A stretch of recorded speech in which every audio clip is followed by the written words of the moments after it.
Is the US government going to shut down?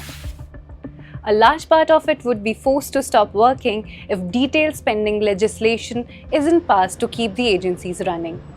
The Congress has time until midnight on March 14 to do this. The clock is ticking. Let's take a closer look at why this is happening and how it could impact the US. Democracy is here to stay. No dictators in the USA. The Congress needs to allocate funds to 438 government agencies by the start of the fiscal year on October 1st. But this deadline is rarely ever met.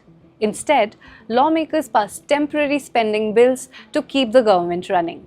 The current extension expires on March 14, bringing an end to much of the funding for the agencies.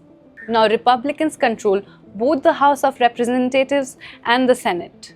They can pass a legislation in the House with a simple majority. However, it's not so easy in the Senate. To clear the chamber's 60-vote majority mark for most legislation, Republicans need the support of at least 7 Democrats. Now here's the thing. The two parties don't see eye to eye when it comes to funding, as Democrats push for more money for domestic programs and inclusivity. President Trump's unprecedented drive to downsize the government has further complicated the situation. According to media reports, he has fired at least 25,000 federal workers. More layoffs are expected. Foreign aid and consumer protection programs authorized by the Congress have also taken a hit. Now, sensing the risk of a shutdown, Republicans unveiled a 6-month stopgap spending bill last week. The continuing resolution would fund the government at current levels for the remaining fiscal year. But Senate Democrats have ruled out the possibility. They have indicated they are not willing to support the bill. If this standoff isn't resolved by Friday midnight, the US government will shut down. Now, what does that entail? This means all non-essential functions will be suspended. This includes childcare and housing subsidies, Internal Revenue Service, scientific research, national parks, and more.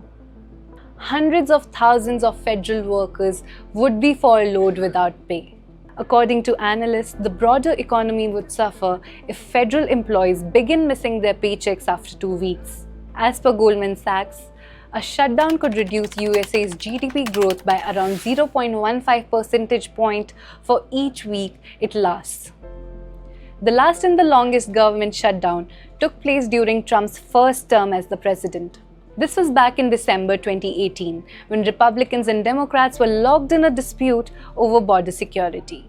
According to the Congressional Budget Office, it cost the economy about $3 billion, equal to 0.02% of the GDP. What is going to happen this time around? Share your thoughts with us in the comments. Arzoo for NDTV.